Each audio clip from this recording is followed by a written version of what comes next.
Vivimos en un mundo en constante cambio que usted merece entender, porque es imposible interpretar la realidad que vivimos sin conocer cada uno de sus colores. Porque muchos son los tonos de la actualidad. Presentamos Matices. Una producción de Noticias Monumental.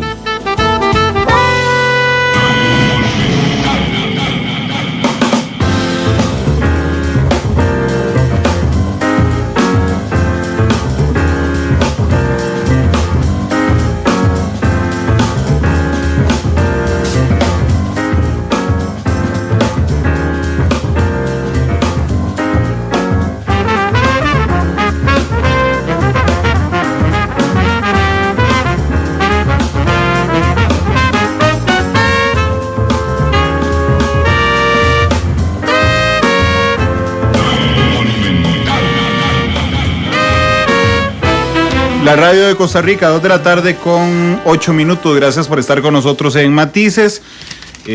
Hoy el segundo programa de la semana, una semana realmente muy interesante, donde hay un montón de noticias dando vuelta en el país, la mayoría relacionadas con COVID. Hoy tuvimos un corte de 3 personas más contagiadas, dichosamente no son muchas, pero hay un dato que es fundamental, que hay 14 transportistas detectados hoy positivos, rechazados en la frontera. Y eso nos abre un panorama que realmente es muy complejo y que tiene matices humanitarios, pero también de seguridad nacional y de salud pública. Hoy nos preguntábamos, por ejemplo, si usted llega a la frontera, es un transportista, viene de Nicaragua, llega a la frontera, le dicen, señor, un momentito, vamos a hacerle la prueba, se espera sin ingresar a territorio nacional y da positivo, ¿qué pasa?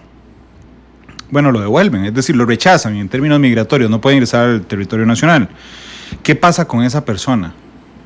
Se devuelve para su casa en Nicaragua. Podríamos coordinar con las autoridades nicaragüenses, que son particularmente difíciles, por ejemplo, que tengan una clínica a los 500 metros de la frontera. Eso no pasa y es muy complicado. Y hoy, cuando yo dije esto en la edición de noticias, alguna gente me dijo, Brandon, ¿y a usted qué le importa? Eso es problema de Nicaragua. No es problema de Nicaragua por 2 cosas. Primero, porque son seres humanos, por supuesto. Y segundo, porque a mediano plazo va a ser un problema nuestro.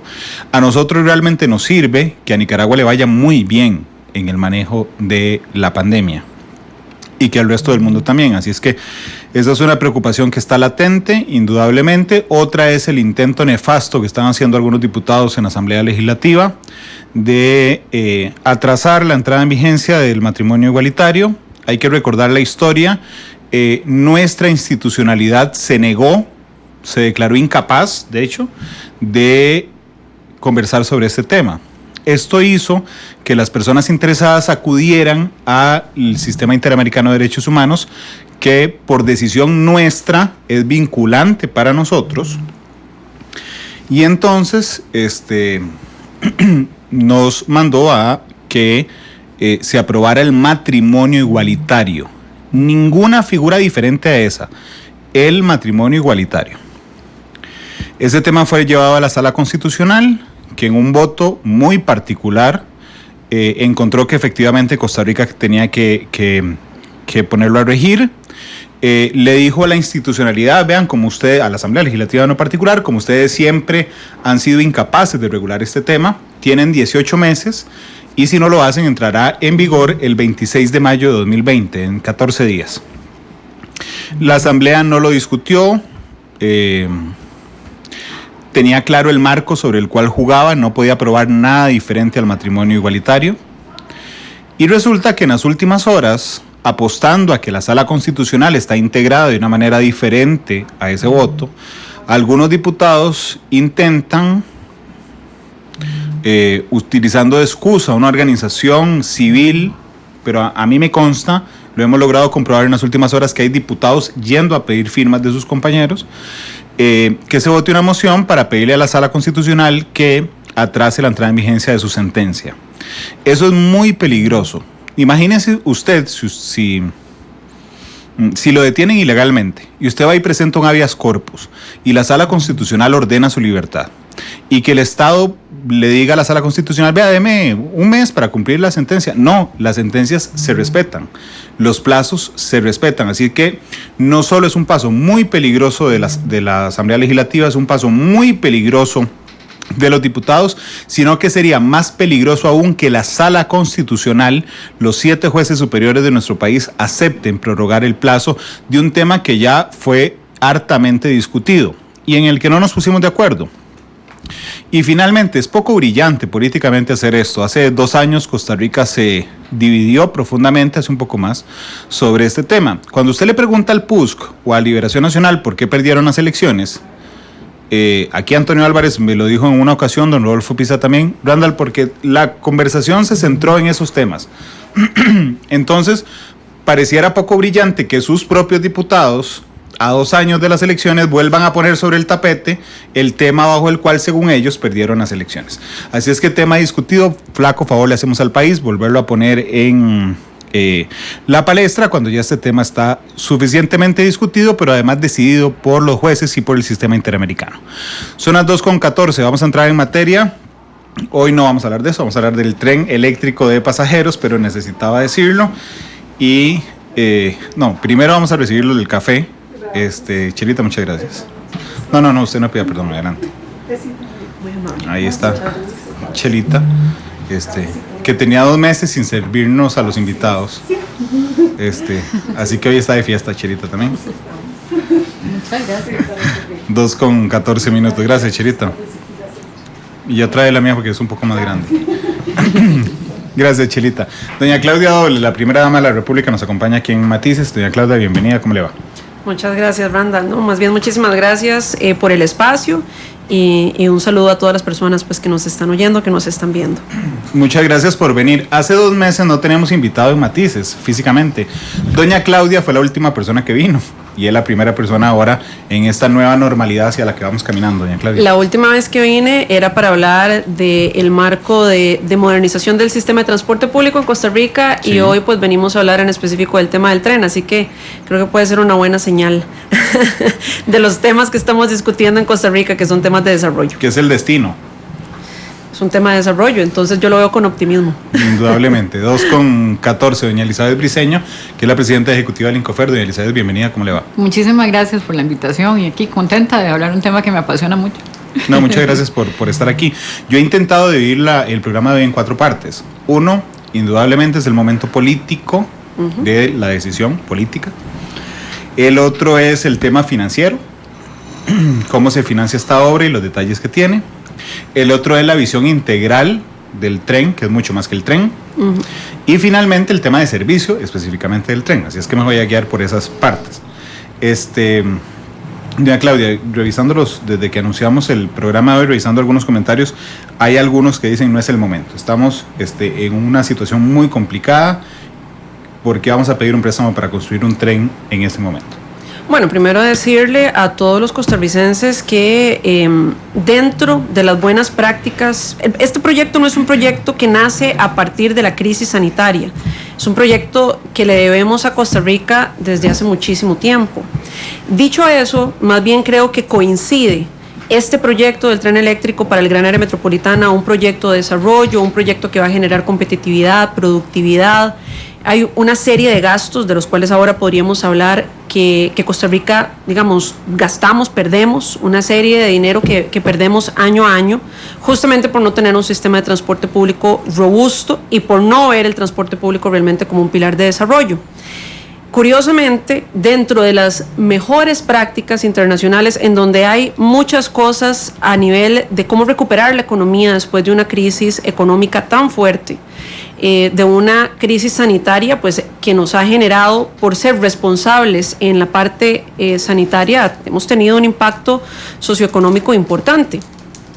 Para efectos de la recuperación hay muchas cosas que pueden ser debatibles, pero ciertamente lo que no es debatible, pareciera que en lo que hay un consenso internacional en todos los organismos que ha sido más que probado, por ejemplo, en la Gran Depresión de los 20, es que la infraestructura, la inversión de capital, la inversión pública, es un pilar para la recuperación económica. Eso es buena práctica y ha sido buena práctica y está comprobado a lo largo de la historia. Entonces, ciertamente, si bien el gobierno está intentando ser lo más responsable y eficiente en el gasto corriente, tenemos un compromiso con mantener el gasto de capital, o sea, la inversión de obra pública. ¿Por qué? Porque genera proyectos, son proyectos que generan empleo durante su etapa de construcción, un empleo diverso, un empleo que no solamente corresponde a personas de alta escolaridad, sino que también genera empleo para una gama importante de perfiles profesionales y no profesionales, sino que también genera empleo en su operación y un retorno de esa inversión a nivel de desarrollo país.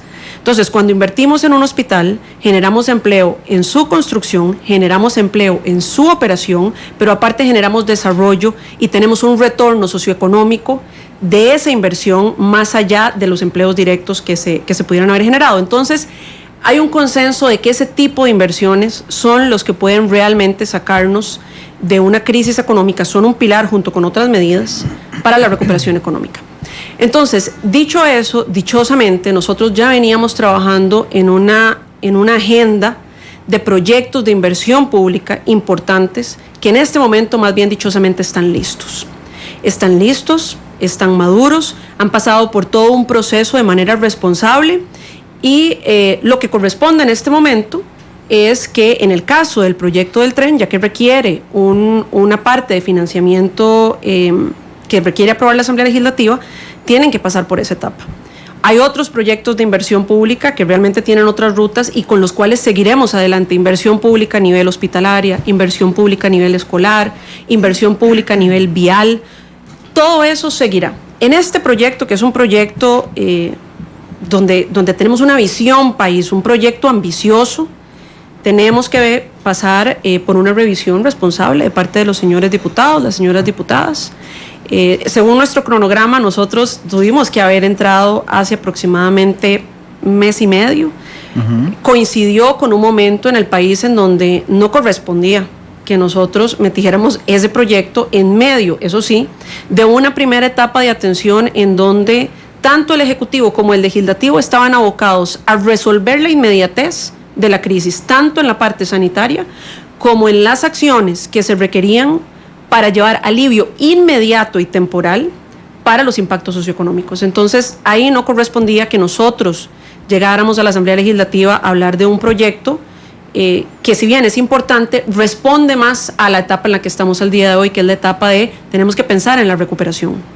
Tenemos que ser responsables y darle sostenibilidad al programa y a la propuesta que nos ha hecho el equipo de salud a nivel de manejo de la crisis sanitaria en la que todavía estamos, pero tenemos que ver también cuáles son las medidas de recuperación económica y, repito, dentro de esas medidas hay un consenso donde creo que pocas personas discreparían, uh-huh, de que la inversión pública, la inversión de capital, sobre todo aquella que tiene grandes retornos socioeconómicos, es pilar de la recuperación económica y este proyecto lo cumple todo. ¿Y por qué el tren se vuelve tan polémico en este tema en particular?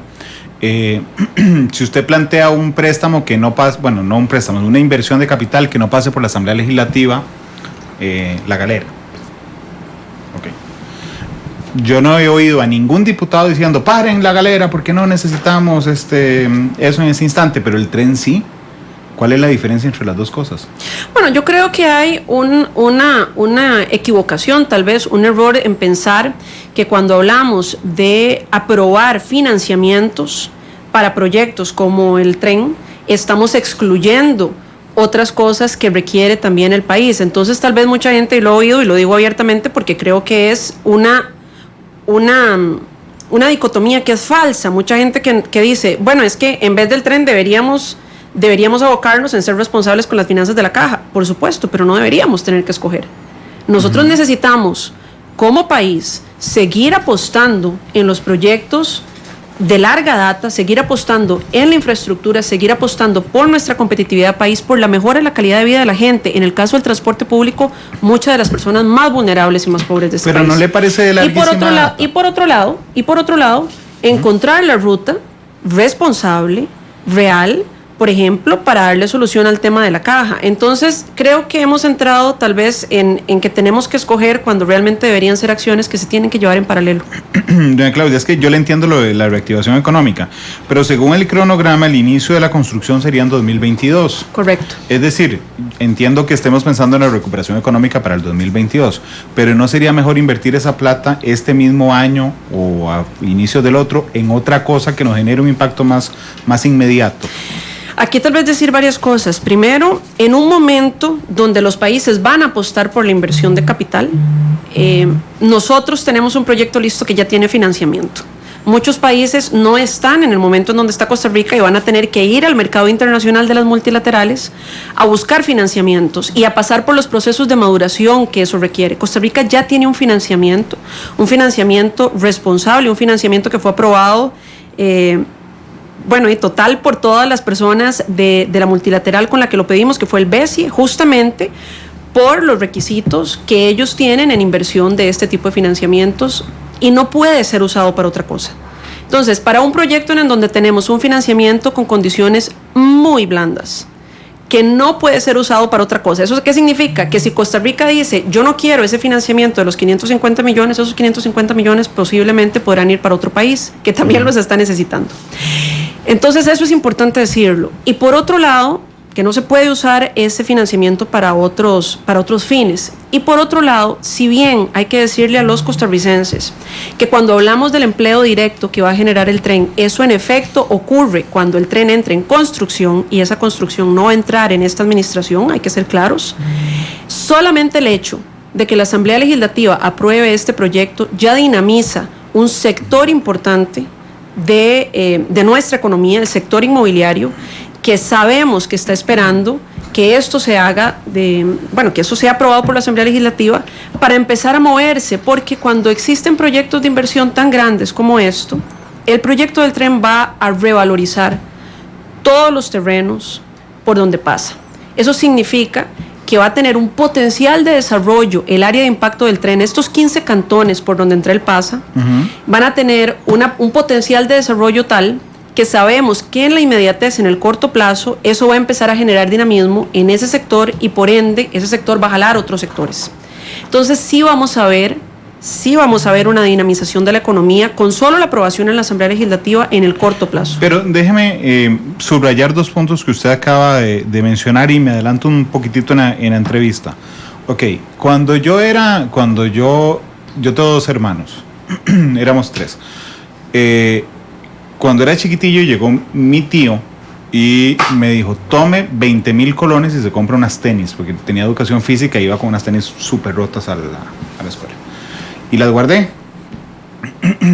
Después llegué un día y le dije, mira tío, es que mejor no me voy a comprar las tenis, voy a ayudarle a mi mamá a pagar la luz. Y entonces me dijo, no, yo se las di para las tenis. Te dije, sí, pero es que a mí me parece que yo se las di para las tenis. Hoy entiendo por qué la necesitaba necesariamente para las tenis. Me dijo, hagamos una cosa, si usted no las gasta en las tenis, me devuelve los 20,000 a mí y yo se los doy a un primo suyo. Pero no los use en otra cosa que yo no les di. Pasa exactamente lo mismo con el BESIE. Es decir, si yo me siento de aquí y le digo, doña Claudia, pero úsenlo para pagar la deuda de la caja, entonces usted nada más le dice al BESIE, no, páseme la plata, los 550 millones de dólares y se los damos a la caja y no hacemos el tren eléctrico. ¿Eso se puede hacer? No se puede hacer. Y creo que es igual que su tío, porque repito, este dinero fue aprobado y llevado a la Junta del BESIE para un proyecto de desarrollo, un proyecto que tiene ciertas características, un proyecto de competitividad país, un proyecto que va a generar empleo directo, pero que va a generar muchísimas oportunidades, un proyecto que es transformador desde el punto de vista también de lo que podemos hacer a nivel de nuestras ciudades, de cómo ser más inclusivos, un proyecto realmente que va a arrastrar positivamente sectores importantes que en este momento están deprimidos. Es un proyecto que tiene un impacto directo en el sector construcción, un sector que, repito, tiene una empleabilidad no solamente de personas de alta escolaridad, sino también de personas de diversos perfiles. Jala al sector comercio. Entonces tenemos dos, ya ahorita profundizamos en eso, pero entonces tenemos una, o usamos la plata o la devolvemos. ¿Usamos la plata en el tren o la devolvemos? Esas son las dos opciones que tenemos, no podemos escoger nada más. Claro, eso no significa que uno no puede arrancar negociaciones con el BESIE como una multilateral o como con cualquier otra multilateral para ver opciones de financiamiento para otras cosas, pero son rutas completamente diferentes. No es que podemos agarrar esos 550 millones y trasladarlos a otro fin. Eso no puede, o sea, eso no sucede. ¿Por qué? ¿Qué especial tienen esos 550 millones? Que fueron aprobados específicamente con un destino específico para un proyecto de desarrollo. Entonces, los proyectos de desarrollo, como bien dice su nombre, generan desarrollo al país, tienen características muy blandas que son específicos para ese tipo de proyectos. Y en el caso de estos 550 millones, que es posiblemente el financiamiento más grande que ha dado el BESIE como mínimo a Costa Rica, estamos hablando de un proyecto específico que es de competitividad, de desarrollo. Primera vez que hay una apuesta a este nivel al transporte público, que yo creo que es pilar también de generación de oportunidades para la gente. No olvidemos que en Costa Rica, a pesar de que tenemos presas terribles, el 56% de la población sigue valiéndose del transporte público para poder buscar sus oportunidades. Entonces, es un proyecto también que va a bajar considerablemente nuestra huella de carbono, o sea que tiene un impacto positivo en el aspecto de la salud, que podemos trasladarlo también a que tiene un impacto positivo en las finanzas de la caja, no solamente desde el punto de vista de los beneficios de salud, de calidad de vida, sino también porque una de las cosas más importantes que podemos hacer para robustecer y darle sostenibilidad a la caja es que cada vez podamos generar más y mejores trabajos formales, que son los que le aportan a la caja. Entonces, realmente bajo esas características es que se dan esos 550 millones. ¿Es un buen negocio, entonces? Por supuesto que sí. Te voy a dar un ejemplo. No aplica necesariamente para el contexto de Costa Rica, pero creo que es una referencia importante. En Estados Unidos, la Asociación de Transporte Público de Estados Unidos, que es el que genera algunas estructuraciones para proyectos de inversión ante el Congreso, ha calculado de una manera bastante seria que en Estados Unidos, repito, eso no se puede trasladar específicamente a Costa Rica, por cada dólar invertido en transporte público hay un retorno de $4. Por cada dólar que yo invierto en transporte público, tengo un retorno socioeconómico de $4. O sea, no solo lo compenso, sino gano. Gano, por eso se dice que es una inversión, porque yo no tengo al final del día pérdidas, sino que tengo a nivel socioeconómico ganancia. Ok, porque es que aquí nos estaban diciendo, bueno, ya nos quedó claro que que o lo usamos en el tren o lo devolvemos. Okay. Entonces alguien dijo, bueno, y perfecto, devolvámoslo y no nos endeudemos. Pero entonces usted lo que nos está diciendo es, sí, suave, Randall, pero es que resulta que si nosotros lo usamos nos va a generar los ahorros a largo plazo, que más bien vamos a terminar en esa suma resta ganando. Vamos a tener menos accidentes de tránsito, por ejemplo, vamos a tener menos congestionamiento vehicular, no son de diésel, vamos a tener menos diésel. Todos esos ahorros nos van sumando para que sea una inversión. Es más, algo más concreto. El Estado de la Nación en el 2018, en su reporte del 2018, indica que en los cantones que tienen más, más impacto negativo de presas, hablamos de que podemos estar perdiendo $5,000 por costarricense por año. Y en los cantones que tienen menos impacto o un impacto menor, digamos, $3,000 por persona por año. ¿Cuánto significa eso realmente en el Producto Interno Bruto del país? Claro. Hay plata ahí que literalmente estamos perdiendo en calidad de vida de las personas, pero también en economía del país. Y en economía familiar. Y en la economía propia, la individual, que familiar. Todos los días gastamos. O ¿qué hace una persona si le dicen que ahora puede tener 2 horas adicionales de su día para invertir en lo que le parezca mejor, Yo realmente estaba valorando hoy en la mañana pasar la hipoteca de mi casa al BESIE, porque las condiciones son impresionantes. O sea, es decir, estaba revisando las condiciones del crédito. Es una tasa súper blanda, 25 años. ¿Y cuándo lo empezamos a pagar? Eso es importantísimo. Ahora que decías de la gente que dice, bueno, no nos metamos en eso y no tenemos deuda. Primero, repito, para nosotros, de la forma en la que vemos esto no es una deuda, es una inversión, porque vamos a tener un retorno a nivel socioeconómico mayor a la inversión que se está generando. Pero por otro lado, para las personas que están preocupadas por la situación de las finanzas públicas, nosotros también. Este proyecto lo arrancamos en esta administración, doña Eli ya venía trabajándolo desde la administración pasada, con una ingeniería de valor, porque en ese momento ni siquiera sabíamos si íbamos a poder pasar una reforma fiscal. Entonces, es un proyecto que nace siendo fiscalmente responsable. Yo aposté que no, pero está bien. Es un proyecto que nace siendo fiscalmente responsable. No solo eso, se ha negociado con el BESI de tal forma que es un proyecto que nosotros empezaremos a pagar. O sea, es una, para la gente que lo quiere llamar deuda, es una deuda, realmente es una inversión, que empezaremos a pagarle al BESI 5 años después de la entrada en operación de la primera etapa. Esta primera etapa nosotros hemos calculado que lo que nos resta de la administración para dejar la adjudicación en firme, más unos 2-3 años de construcción. Estamos hablando que la empezaremos a pagar posiblemente dentro de 10 años. En 2030. Así es. No la empezamos a pagar ya, en el momento en uno que no puede cambiar la hipoteca ahora. O sea, es que usted se imagina esas condiciones. Usted llega al banco y dice, necesito que me dé la plata para la casa. Y que el banco le diga, sí, claro, tome, viva 10 años y en 10 años... Me empieza a pagar. Me empieza a pagar el préstamo. Me empieza a pagar.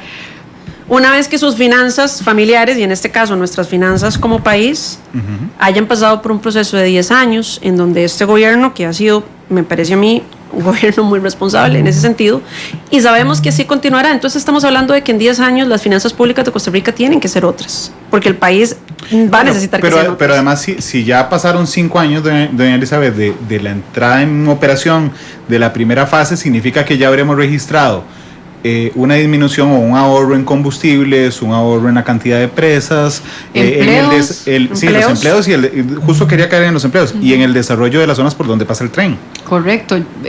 A nivel de la historia se sabe que la llegada del tren en las poblaciones crea desarrollo. Y esta no es la excepción. El planteamiento que estamos haciendo son 46 estaciones, de las cuales 10 de ellas son intermodales, con 9 de los sistemas que ya están operando con los buses, y uno que sería una intermodal para conectarnos con el aeropuerto, con un shot de buses, de modo que usted en una operación de 18 horas al día, a la hora que llegue su vuelo, usted conecta con el bus, se sube al sistema ferroviario y lo lleva a cualquiera de los 4 provincias del Gran Área Metropolitana.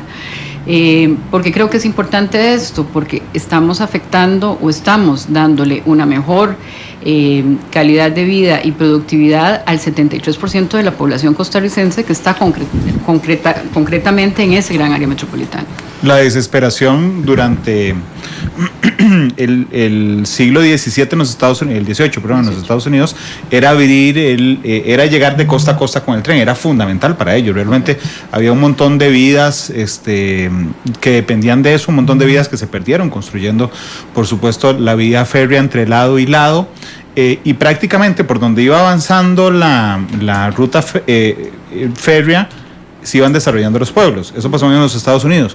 Aquí en Costa Rica pasó exactamente igual. Empezamos la exportación de café y conforme iba llegando la línea, iban poniendo pulperías, carnicerías, verdulerías a los diferentes pueblos. Los que peinamos canas, recordamos viajar a Punta Arenas y pasar por Orotina y comernos ahí un gallo de gallina chotada.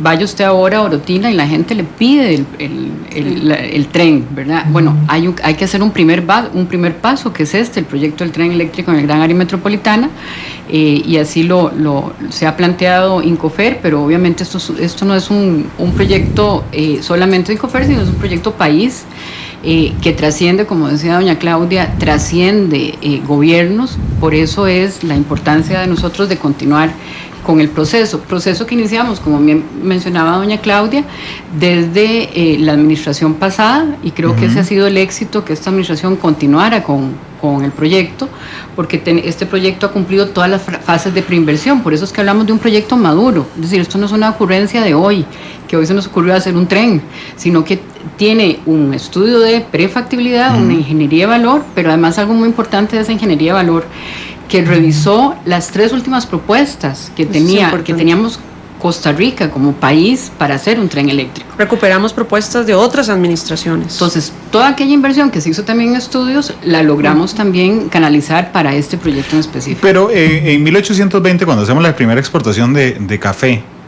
uno entendía que conforme iba avanzando el tren, se iban desarrollando los pueblos, porque no había nada en los pueblos. Hoy sí hay. ¿Qué desarrollo vamos a llevar hoy, o en el 2022, cuando se inicie la construcción, o en el 2025, cuando se inicie la primera fase? ¿Qué desarrollo vamos a llevar a un pueblo? ¿Qué significa llevar un tren a un lugar? Bueno, porque nosotros tenemos un sistema actualmente muy modesto, pero cuando tengamos un sistema moderno, que es como el que estamos planteando, estamos hablando de desarrollos de intermodalidades. ¿Qué es una intermodalidad? es lograr que el tren se convierta en esa columna vertebral del sistema de transporte público y a través de cada una de esas 10 intermodalidades converjan otros medios de transporte, bicicletas, taxis, buses, para poder interactuar con los pasajeros. Pero además en cada una de esas estaciones intermodal se convierten en generadores de negocio.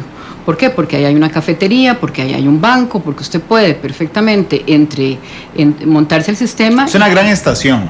Una gran estación donde usted pueda realmente tener todos los avituallamientos necesarios para poder hacer su viaje con más confort.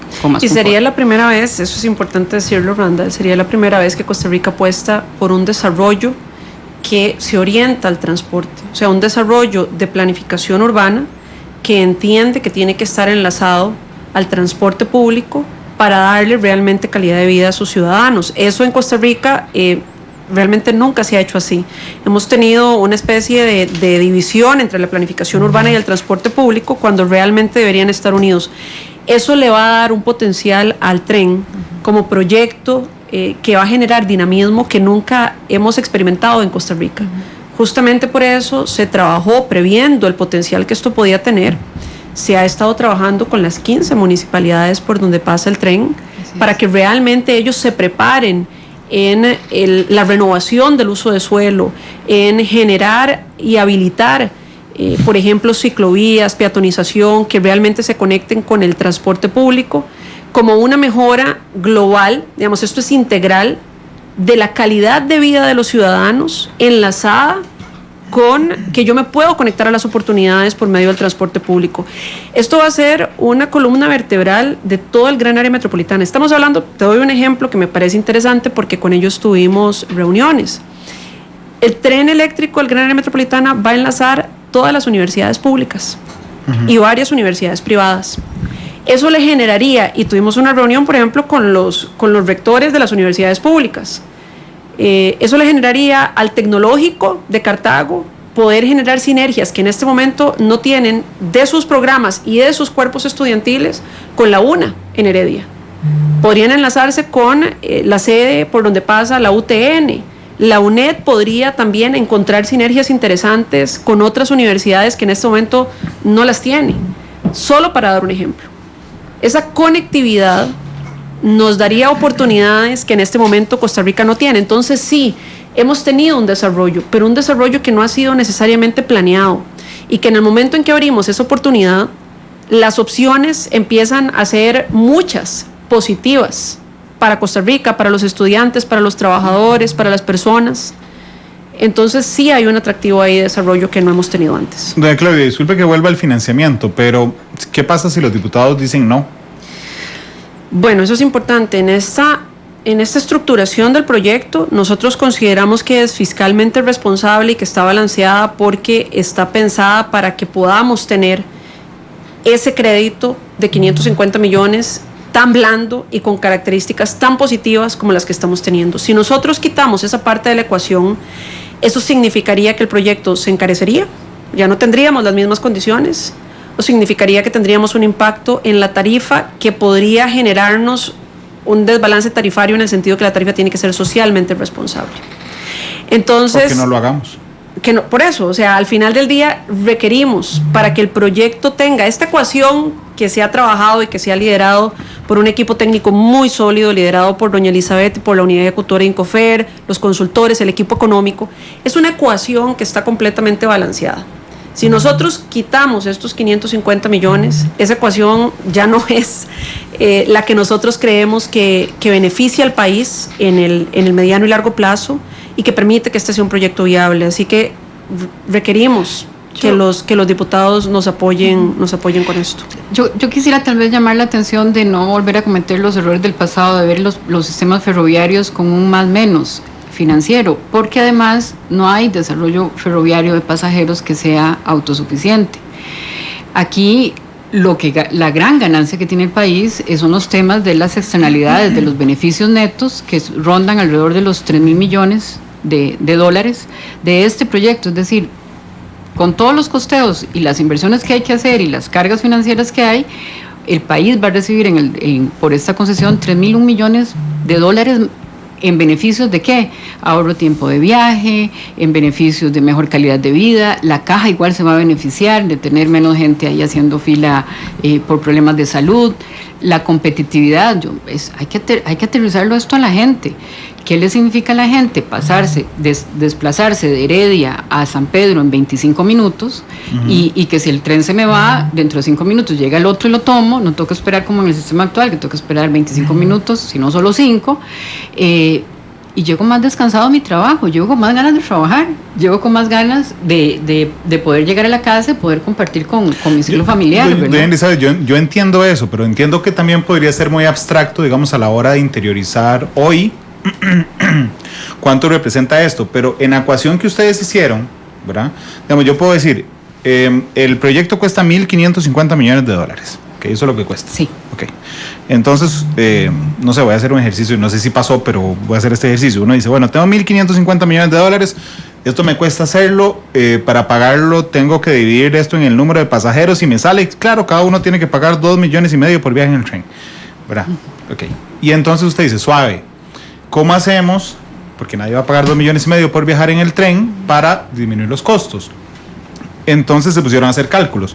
Ok, vamos a ver, voy a pedirle un préstamo al BESIE, que me lo da súper baratísimo, a $550 millones, ok. Ya ahí no me cuestan 1.550, sino $1.000 millones, ok. ¿Qué aporta un privado? Sí, busco a alguien que ponga esa plata.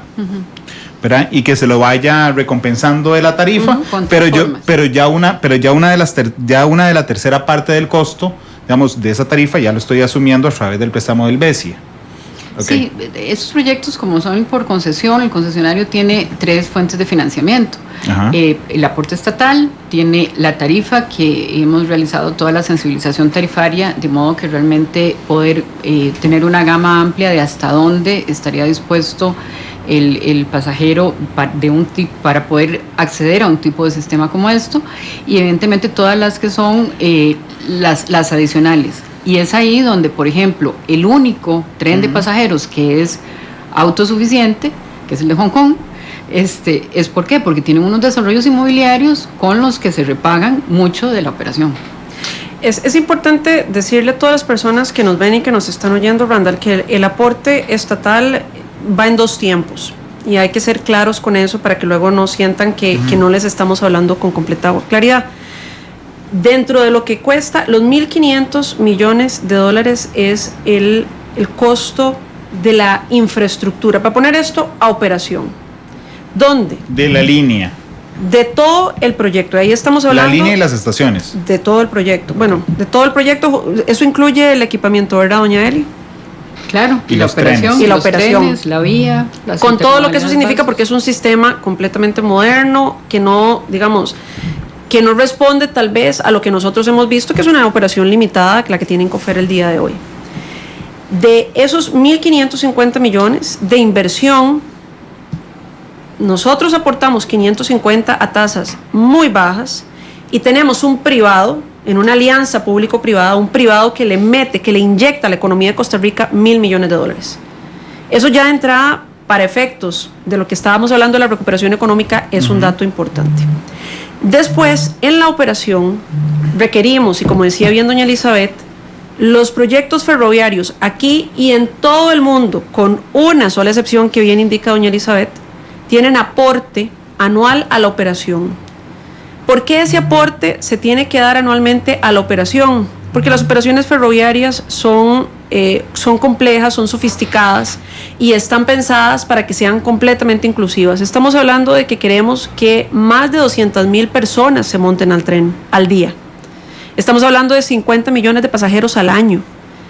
Cuando hablamos de 200,000 personas al día, estamos diciendo que ahí habrán personas en estado de vulnerabilidad que queremos que se puedan montar al tren, estudiantes, hasta profesionales, porque la idea es que el transporte público sea completamente inclusivo.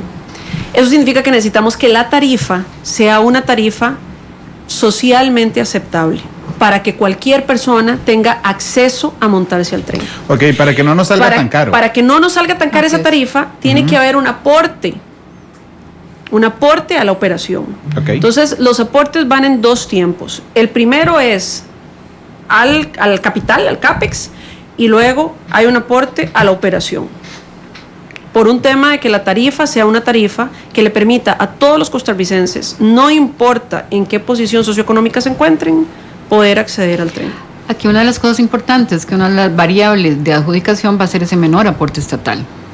Entonces, en realidad, aquí falta todavía un paso adicional, además de este hito que nos parece sumamente importante, que es un va o no va al proyecto, es ir a buscar el mercado y que el mercado nos ofrezca mejores condiciones. Esto ya es dentro del proyecto, dentro del cronograma normal que llevan los procesos de concesión de las reuniones precartelarias. Ok, entonces, si los diputados dicen que no, tenemos dos opciones. O nos quedamos sin tren, ok, o nos quedamos con un tren carísimo, en tarifa carísima, dos. Es que básicamente yo me quedaría en la primera. Sí, ¿verdad? Exactamente, porque haría el proyecto ya inviable. Okay. Es que yo creo que usted lo apuntó muy bien con el tema del financiamiento para su casa. Sí, ¿verdad? Exactamente. Porque es que es diferente. Se apunta a llamar a Don Otón, yo. El BESIE no financia casas para todas las personas que nos están viendo.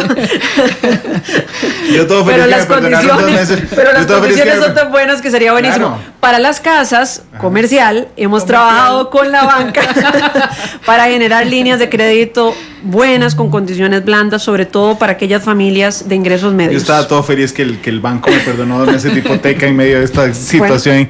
Bueno, eso es un esfuerzo que se ha hecho en medio también de esta crisis. Lo sé, hablemos de los... Ok, bueno, para cerrar esta parte nada más, si no lo aprueban, no hay tren. Listo, nos quedamos sin tren. Ok, yo creo que hay dos conclusiones importantes a las que llegar a esta altura del programa.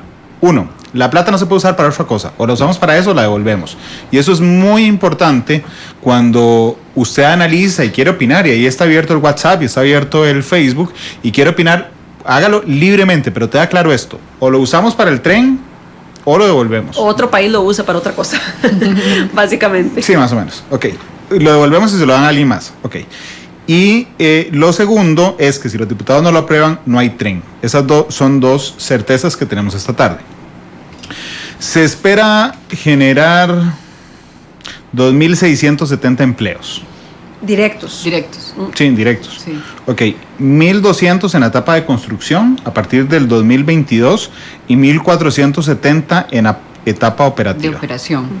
Que además son, como decía doña Claudia, empleos que le abarcan desde hitos profesionales hasta también mano de obra directa para la construcción. Sí, que esa era operarios, ¿verdad? Esa era mi pregunta. ¿Qué calidad de empleo?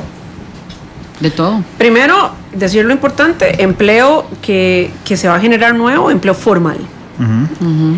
Segundo, que nos va a permitir también desarrollar con un concesionario, con un operador de clase mundial, desarrollar en Costa Rica niveles profesionales a nivel ferroviario que el país requiere. Entonces habrá una ganancia también a nivel del conocimiento que se empieza a generar en el país. Yo sueño con que eventualmente esto permita hasta abrir nuevas líneas profesionales en las universidades para operaciones ferroviarias, porque esto realmente en muchísimos países es una línea profesional grandísima. La parte logística, la parte de operación, la parte de control y seguridad, pero es también la posibilidad que existe de generar empleo para personas de baja escolaridad, tanto en construcción como en operación, porque una operación de estas requiere de una diversidad gigantesca de personas haciendo esto posible. Entonces, nos va a generar conocimiento, nos va a generar, creo yo, líneas profesionales y conocimiento internacional para Costa Rica, me parece que es interesante, está para las universidades, aquí les tiro el volado. Y por otro lado, también nos va a generar empleos de diversas índoles, o sea, va a generar oportunidades para las personas que en este momento tal vez ven sus oportunidades reducidas porque no tienen necesariamente una alta escolaridad. Entonces creo que también es inclusivo, es un desarrollo que es inclusivo en ese sentido de generación de empleo. Pero doña Claudia, por ejemplo, si usted viviera en una casa en la montaña y entonces está en medio de un tornado que está arrasando todos sus árboles y usted sabe que ni siquiera un tornado, un aguacero, unas lluvias torrenciales que usted sabe que durarán 3 meses. Y entonces hay un pedacito bajo techo que tiene un pedacito de tierra. Okay. A ver si le entendí. Usted lo que está haciendo es sembrando la semilla ya, aunque todo esté aguacero, ¿verdad? Para que el día que deje de llover, el árbol esté ya grande y pueda comerse de una vez los frutos y no esperarse a que deje de llover para ir a sembrar el árbol y esperarse 3 meses más. Así es una misma lógica, Randall, le podría explicar a la gente cuando sucede esta crisis, que es una crisis sanitaria, tiene una naturaleza mucho más compleja y a la que nosotros como costarricenses creo que no habíamos experimentado antes. Estábamos acostumbrados a que la Comisión Nacional de Emergencia entra después de Otto, después de Nate, después de una inundación muy grande.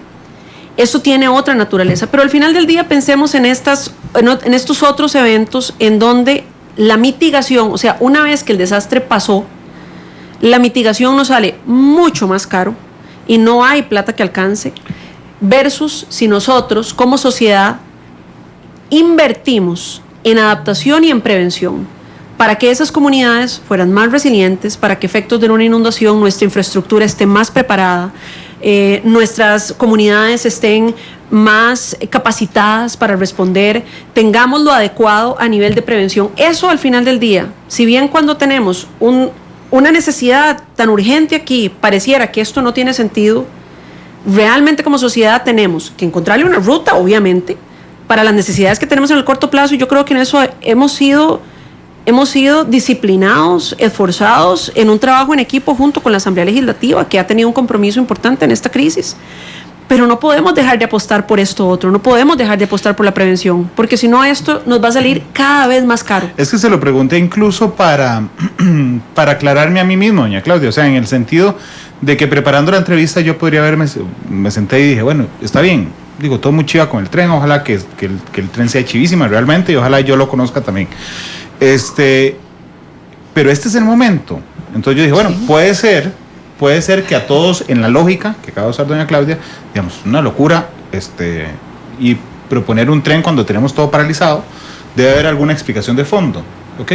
Bueno, la explicación de fondo es justamente a que una vez que esto se acabe ya esté avanzado normalmente el proceso para lo que significa para este país. Si no lo hacemos ahora, los megaproyectos de infraestructura toman más de una administración. Por eso más bien como país necesitamos empezar a tener la madurez para entender que los proyectos de infraestructura y desarrollo no responden a una administración. El cortoplacismo nos hace caer también en muchas equivocaciones que luego nos salen caras. Son proyectos del país. Entonces, dicho eso, son proyectos que nosotros tenemos que sembrar ahora para que cuando los necesitemos estén listos. Esta administración se ha comprometido con la inversión pública, se ha comprometido con la infraestructura y tuvimos el privilegio y el honor, por ejemplo, de inaugurar las garantías sociales. Voy a dar algo que de repente está en el imaginario de las personas. Las garantías sociales se previó hace años. Es un proyecto del país, no es un proyecto necesariamente de una sola administración. Entonces tenemos que ver este proyecto como un proyecto, uno, país, y dos, si no lo hacemos ahora, perdemos la oportunidad de tenerlo.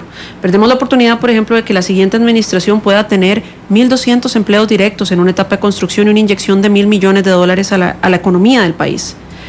Aparte, un proyecto que si bien en este momento podríamos pensar, todos los recursos los deberíamos meter aquí, en la inmediatez, en la emergencia. Bueno, esto estamos hablando que lo vamos a empezar a pagar posiblemente en aproximadamente 10 años. Tenemos que ser capaces como sociedad y nosotros, obviamente, como Ejecutivo y Legislativo, de dar respuesta a las necesidades inmediatas de la gente, pero seguir en paralelo teniendo una visión país de mediano y largo plazo, porque eso es a la larga lo que nos da sostenibilidad, lo que nos hace pasar como sociedad de estar mitigando a estar adaptándonos, a estar preveniendo y a estar realmente invirtiendo. Yo lo cierto es que yo me llevo sus dos ejemplos porque están muy bien aterrizados. El tema de la casa y el tema del aguacero, yo creo que le da una muy buena pincelada a la gente de lo que estamos hablando. Se los vendo. Gracias. No, regálenmelo. Patentado. Bueno, está bien. No, yo se los presto, porque es que por aquí me hizo gracia, ¿sabe por qué? Porque aquí me acaban de decir, Randall, qué ejemplos más malos dio hoy. Entonces me hizo gracia que cayera ahí, porque, y además, vean, yo realmente creo que uno tiene la obligación, le dije aquí, de hecho al aire hace 2 días, de criticar, de cuestionar todo. Bienvenida la crítica, pero ojo que no nos basemos en falacias. Didier Barra dice, la caja está ahogada, paguen la deuda. Vean, hay 3 cosas que han quedado muy claras en el programa, además de varias otras. Una, la plata la usamos para hacer el tren o la devolvemos y se la dan a otro país. Si los diputados no aprueban el préstamo, no hay tren, listo. Y segundo, uno no puede destinar la plata nada más, es decir, no podemos decir, agarremos esos 550 millones de dólares y comprémosles un nuevo edificio a la Asamblea Legislativa porque no estén apiñados como ayer, o paguémosle a la caja, o pongamos en internet a todo el mundo. No se puede. Si no lo usamos en el tren, no se puede utilizar en otra cosa. Pero a mí me gustaría, Randall, decirle a don Didier, ¿verdad?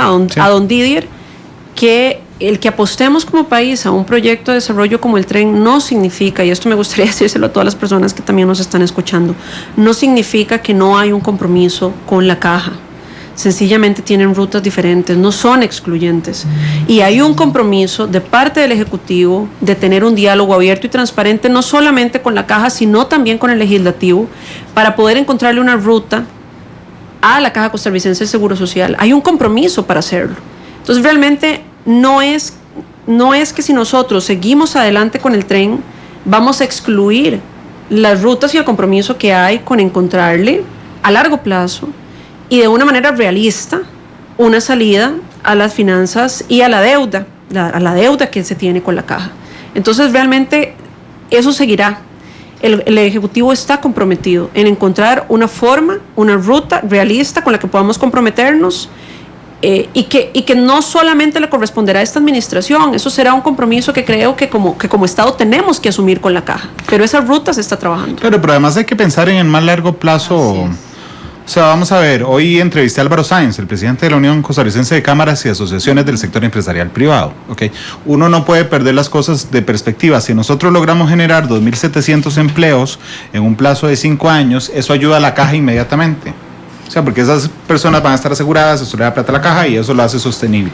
Y ayudaremos a Hacienda también, de una vez, porque esas personas van a pagar, van a consumir cosas, van a pagar IVA y van a tener rentas que le permiten también pagar impuestos sobre la renta. Eso no hay que perderlo de vista. Por eso es integral. Uno no puede analizar, digamos, de decir, bueno, solo el tren o solo tantos empleos, porque incluso, vean que doña Claudia me brincó cuando yo dije 2.700 empleos y dijo, directos. Sí, por supuesto, porque, digamos, aparejado a eso, habrá otros trabajos. Imagínense algo tan sencillo como los parqueos alrededor de los centros de los nodos, creo que le llaman ustedes, ¿verdad? De las estaciones intermodales. Okay. De hecho, hay una cuantificación que en materia de estos proyectos de desarrollo que se dice que por cada empleo directo son 2 indirectos. Imagínense. Imagínense la cantidad de oportunidades que le estamos brindando. Pero yo quiero tocarle otra cosa también. Favor. Imagínense que si yo soy de Cartago, bueno, yo vivo en Cartago, pero si yo vivo en Cartago. Acaba de caer mejor de mí, todavía más. Y mi oportunidad, de acuerdo a mis competencias, la tengo en Coyol de Alajuela, yo voy a tener la oportunidad de viajar en este tren y no pasar 4 horas metidas en un sistema de transporte, sino voy a estar en 1 hora y media ya. Entonces, esas grandes diferencias es la oportunidad que tiene Costa Rica de crecer y desarrollarse. O gastar un platal en gasolina. Economías de tiempo, economías de gasolina. Hay un caso que a mí me gusta poner. Cuando mi hijo se graduó de colegio, un compañerito que vive en Paraíso de Cartago ganó el examen de la UNA para ser profesor de estudios sociales. Ese chiquito se tenía que levantar a las 4 de la mañana para llegar a clases. Con un sistema así, ¿no? Va a poder dormir mejor y puede estar con muchísima mejor disposición de ir a recibir sus horarios. E ir en el tren estudiando. O leyendo, con aire acondicionado. Invirtiendo el tiempo en otra cosa más productiva, creo yo. Sí, que de hecho, permítame ir a la pausa y yo quiero regresar para imaginarnos esas cosas, o para proyectar, no para imaginar, para proyectarnos esas cosas, porque realmente yo quiero tener una imagen más clara en mi mente de cómo será el tren. Y si se va haciendo para todo lado, y espero que no, porque si no uno se me haría estudiando. Esos son arrullamos de gratis. No, es que yo un día fui a Cartago en el tren, esta vez. Se arrulla de gratis. Sí, estaba complicado, pero no importa. 3 con 1 minuto. Vamos a la pausa y ya volvemos. Hemos hablado del tren eléctrico de pasajeros, hemos llegado a muchas conclusiones hoy, con información. Uno de esos es que o la plata se usa en el tren o no se puede usar y hay que devolverla y alguien más la va a utilizar. Y la otra es que si los diputados dicen que no, entonces no hay tren. Así de sencillo. Y lo otro es que el préstamo del BESIE, que de verdad no se puede hablar con un botón, tiene condiciones muy... se empieza a pagar hasta el 2030 prácticamente el préstamo que nosotros pedimos, que es una tercera parte de la inversión completa que se hace respecto a este tema. Pero yo les pedí antes de la pausa que me ayudaran a dibujar realmente cómo sería el tren. Es decir, que cuando yo diga tren eléctrico de pasajeros tenga una imagen en la cabeza. Ok, son 46 estaciones, 86 kilómetros, ¿verdad? Más o menos. Ok, a doble vía. Para los que solo construimos trenes chiquitillos, ¿qué significa doble vía, doña Elizabeth? Doble vía significa que va a haber una vía de oeste a este y otra de este a oeste. Esto es lo que va a significar es que vamos a lograr mayores frecuencias, cada 5 minutos en hora pico, 15 minutos en hora valle. La hora valle está comprendida de 10 de la mañana a 3 de la tarde, 18 horas al día. Durante 7 días a la semana. Esto le va a permitir... ¿sábados y domingos? Sábados y domingos también. Esto le va a permitir a usted movilizarse en el sistema y tiene una interconexión con el aeropuerto. Le va a permitir bajarse del avión, montarse a una buseta, llegar a una gran estación en el Limbo Las Cañas y seguir hacia ese sistema. Tiene una estación central como... en todos los sistemas de transporte ferroviarios internacionales, que va a ser la estación del Atlántico, en San José. Esa estación va a tener una primera línea hacia Paraíso de Cartago, pasando por Cartago Centro, una segunda línea hacia Alajuela por el hospital, pasando por Heredia Centro, y una tercera línea hacia Ciruelas, bajando hacia el Pacífico. Solo que la interconexión que se va a hacer entre la estación del Atlántico y la estación del Pacífico es un cut and cover, es decir, es por debajo de la vialidad, por debajo de la calle. Entonces eso es lo que nos va a permitir. ¿Por qué? Porque es el mayor concentración de tránsito que hay y evidentemente... Ya no vamos a tener que frenar a California porque viene el tren y no. Ni vamos a competir, porque es que ahí no competimos, ¿verdad? Sí. Entonces ahí definitivamente... un día eso yo vi el tren, antes de las agujas, vi el tren detenido ahí. Porque nadie le daba campo y tuvo que frenar realmente. Correcto, este es el único país del mundo donde el tren se detiene para darle campo al vehículo, pero bueno, vamos a pero entonces del Atlántico al Pacífico va subterráneo. Va subterráneo, no es tan profundo como un metro, ¿verdad? Es cerca de 7 metros lo que va a estar hacia abajo. Entonces eso lo que nos va a permitir es llegar hasta Ciruelas, una cuarta línea que te cierra la herradura, y eso lo que le va a permitir es a alguien que vive en Heredia poder trasladarse, por ejemplo, hasta Ciruelas sin tener que venir a la estación central del Atlántico. Y finalmente los estudios de factibilidad lo que dan es una quinta línea hacia el Coyol, de Ciruelas hacia el Coyol. ¿Por qué? Porque ahí tenemos una demanda importante de zonas francas que conectar. Este es un tren donde usted va a tener un viaje cómodo, va a tener todas las condiciones auditivas, va a tener espacio para sillas de ruedas, va a tener aire acondicionado. Es un tren donde son 78 trenes los que se van a poner en el sistema, de los cuales 76 van a estar operando, 72 van a estar operando y 6 de ellos van a estar de backup. Es decir, que si pasa cualquier cosa con alguna unidad, usted puede tener inmediatamente cambiarlo y ponerle el tren, y no va a tener entonces el tema de suspensión.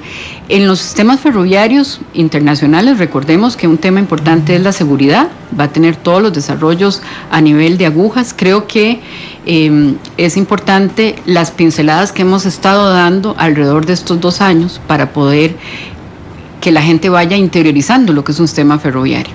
Lo primero que tuvimos fue la puesta en servicio de las agujas, y eso ha ayudado mucho para que la gente empiece a convivir con el tren, pero además damos un segundo paso con lo que hemos llamado la fase 0, que son los nuevos trenes que se están construyendo de diésel, no eléctricos, en China, pero que también le van a venir y que esperamos lleguen a final de año, y que le van a dar una muy buena pincelada al usuario de qué sistema le estamos proponiendo.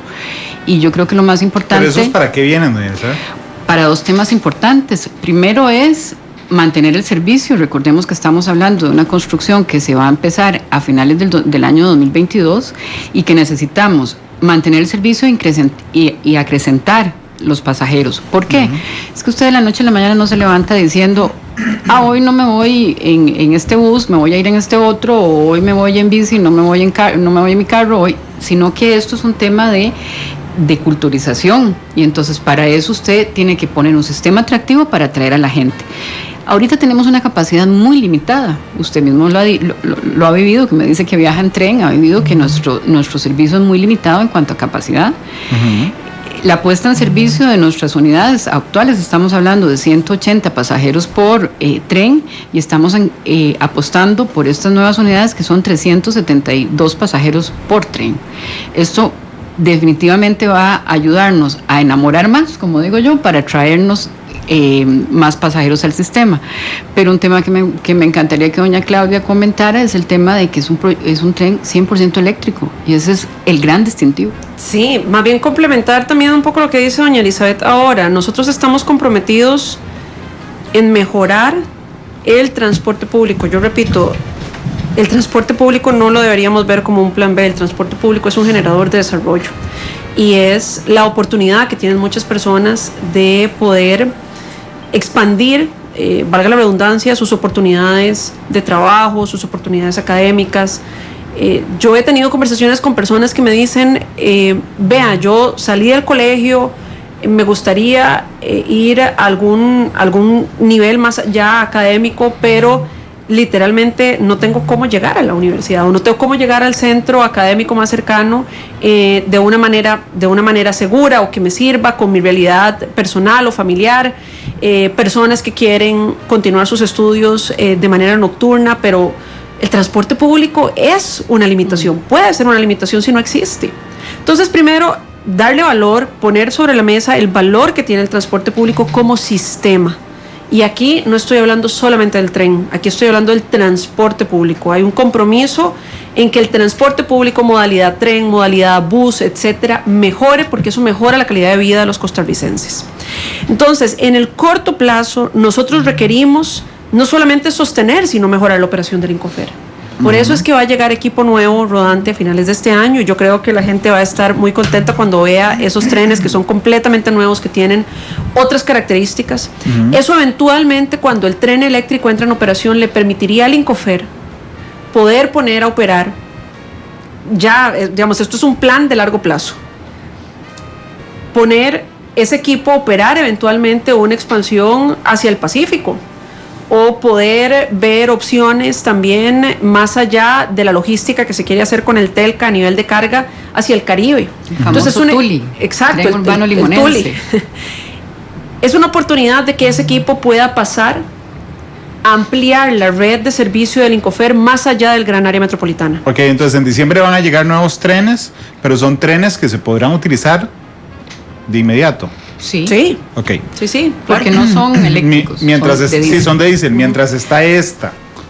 Mientras está el tren eléctrico, y que entonces ese equipo del Incofer puede disponer para poder ampliar otras zonas en donde en este momento no está operando. Sí, porque es que ahí les estaban preguntando, ¿y por qué no llevarlo a Guanacaste? ¿Por qué no llevarlo a Punta Arenas? ¿Y por qué no llevarlo a Limón? Bueno, una vez que esté eso, podríamos pensar en la etapa de ampliarlo todavía mucho más de los 15 cantones a los que va a llegar. Claro, hay que ver los desarrollos que se han dado a nivel de Latinoamérica, que han empezado con una línea y ya van por las 7. Exacto. ¿Verdad? Perú, claro. Panamá, bueno, hay que dar el primer paso. Esta estación en el Atlántico, ¿cómo sería? Porque es chiquititica, ¿verdad? La de ahora. Sí, por debajo llegarían los trenes que vendrían de la estación del Pacífico de Belén, de Ciruelas. Esas llegarían por debajo y la otra línea conviviría por arriba. Pero habría que construir una estación ahí. Ahí se construye una estación y estamos ya hay una, digamos, en los estudios de factibilidad ya hay un proyecto de estación. Recordemos que esto es un tema de concesionario, y es que el concesionario nos tiene que traer, la empresa privada, las mejores prácticas constructivas y de ver cómo hacer esos desarrollos. Claro, pero digamos, doña Elizabeth, solo para proyectar, en este momento lo que uno puede ver de la estación del Atlántico, es decir, cuando usted entra, es chiquitita. Sí. Ok. Imagínese un mall. Ajá, ¿verdad? ahí. Imagínese un mall ahí, que sería la estación central. para los que han viajado, si quieren meter también en YouTube, es un poco la estación Pío 12 que hay en España, que también era una estación antigua, donde convive toda la infraestructura del legado patrimonial y para arriba todo el mall, ¿verdad? Entonces hay un gran desarrollo donde usted tiene oficinas, donde usted tiene lugares de recreo, donde usted tiene restaurantes, donde tiene cines, pero tiene las líneas conviviendo por debajo para llegar a la estación con la línea 3 y articulando la línea 1 y 2. Es un poquito poder llevar en esa estación central el centro neurálgico de la operación. Sí, como es el centro neurálgico de todas las ciudades. Así es. Y en empleo ahí, porque usted ahora me dijo que por cada empleo directo hay 2 indirectos, digamos, podría ser que Don Juan tenga una venta de celulares ahí. No sé si me ocurre. Don Juan puede tener una venta de celulares, claro. Otro empleo indirecto que son precisamente, por ejemplo, en materia de transportes, como es una intermodalidad, ahí van a haber taxis dejando y recogiendo gente. Y el que le vende el almuerzo a Don Juan. Podemos tener también un equipo alquilando bicicletas para también poner a disposición una empresa que alquile bicicletas, que pueda llevar, transportarse con esa intermodalidad. Podemos tener restaurantes, podemos tener farmacias, podemos tener centros de negocios, podemos tener hasta habitaciones que tienen en algunos centros cuando los edificios, pues las propuestas son muy altas. Es decir, que el desarrollo de negocios que se pueden hacer alrededor de una estación intermodal son negocios que se pueden realizar. Creo que otro tema importante a nivel del proyecto es que es un tren eléctrico, es decir, retomamos el tema de la catenaria. Ajá. Y entonces el tema eléctrico es importantísimo, y es que por eso también la gente lo que también tiene que comprender es que muchas de las condiciones del crédito, retomando el tema, es porque es un tren eléctrico, ¿verdad? Entonces probablemente, devuelvan la plata, okay, y pidan otra, pero no vendrán en esas condiciones, es muy complicado porque es específico para el tren eléctrico. El tren eléctrico nosotros podemos decir como país que va a ser un tren 0 emisiones.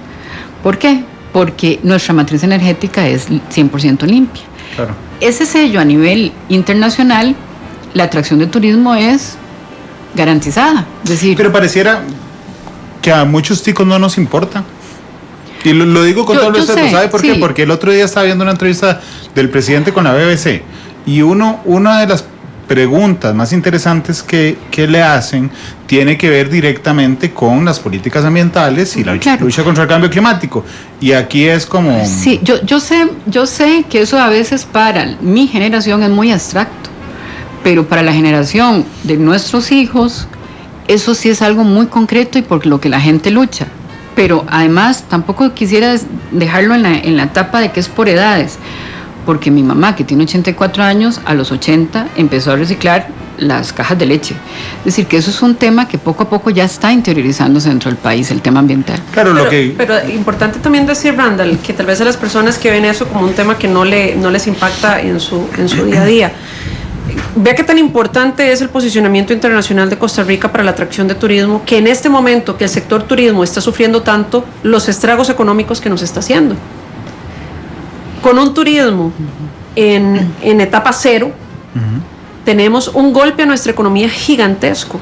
Bueno, esa bonanza turística que tiene Costa Rica, teníamos la mejor proyección que iba a tener Costa Rica a nivel de turismo en muchísimos años. El 2019 lo cerramos con un año a nivel de turismo con números muy positivos. Y repito, lo que se venía para el 2020 era aún mejor. Entonces ahí vemos la importancia que tiene el sector turismo. Bueno, ¿por qué tantas personas alrededor del mundo quieren venir a experimentar Costa Rica? Claro, porque Costa Rica tiene una tradición histórica de un país de paz, un país con una democracia sólida, pero también porque Costa Rica tiene un posicionamiento a nivel internacional de un país amigable con el medio ambiente, un país respetuoso de los derechos humanos. Ese posicionamiento país que nos dan políticas como la del Plan Nacional de Descarbonización son las que atraen ese turismo. Y de ese turismo vive muchísima gente. Tanto así que nuestro equipo de turismo está completamente comprometido a una ruta de reactivación turística donde lo primero que vamos a hacer es pedirle a los costarricenses que vuelvan a conocer Costa Rica, porque Costa Rica es un país bellísimo y no todos los costarricenses han tenido la oportunidad de conocerlo, ver cómo generamos las condiciones para que el turismo nacional vuelva a conocer su país, pero a la vez tenemos que volver a traer ese turismo internacional, y ese posicionamiento de Costa Rica reciente también, donde reafirma su posición como líder en aspectos ambientales, nos da réditos a nivel de atracción turística, y esos réditos a nivel de atracción turística significan empleo en Costa Rica. Sí, claro, pero a lo que me refería, que es muy interesante, es que el presidente va y le dice al periodista de la BBC alguna política respecto a carbono neutralidad, y el tipo está fascinado, digamos, con la respuesta, ¿verdad? Aquí ustedes acaban de decir, bueno, va a ser un tren cero emisiones, y dicen, sí, qué chiva, va a ser cero emisiones. Bueno, no, realmente tiene una importancia fundamental. O sea, realmente es un ejemplo en el mundo que es una referencia el primer tren a nivel mundial con cero. Es el primero a nivel mundial, bueno, imagínense. Porque es que sí, hay otros trenes eléctricos, pero con una matriz energética que proviene del diésel. Sí, por supuesto. Y usted dice, sí, no genera emisiones, pero toda la electricidad que consumo la quemo. Correcto. Exactamente. Y también hay otro dato importante, ahora que estamos hablando del tema eléctrico, es que se va a convertir en el principal cliente del ICE, y eso va a tener una repercusión en las tarifas, por ejemplo, para la industria. Un impacto positivo. Ok, porque el ICE va a recibir más fondos. Claro, porque si yo tengo un negocio y me aparece un cliente buenísimo que me compra un montón, eso significa en mis finanzas un impacto positivo que podría generar un desempeño mejor del ICE y que el ICE sea más competitivo a nivel tarifario. Sí, indudablemente. Doña Elizabeth, muchas gracias por venir. No, a la orden, usted puede invitarnos. Aquí seguiríamos toda la tarde, ¿verdad? Estoy tentado yo. Gracias, doña Claudia. No, más bien muchísimas gracias por el espacio, Randall, y bueno, muchas gracias a todas las personas por el interés y por las consultas y las preocupaciones que son válidas. Esperamos poder haber por lo menos aclarado algunas. Sí, yo les confieso que hay elementos que me han quedado mucho más claros después de conversar con ustedes, así es que muchas gracias. Doña Claudia delegó, para no pedir a Luis Miguel, la canción en Doña Elizabeth. Muchas gracias. Diego Torres. Una viejita, color esperanza. Ahí va a estar Glenn corriendo. 3:25. Gracias por estar con nosotros. Hoy a las 7 de la noche, la tercera emisión de Noticias Monumental. Mañana a las 2 de la tarde, Matices. Pero no les voy a decir todavía de que mañana les cuento temprano. ¿Listo, Glenn? Gracias. Feliz tarde.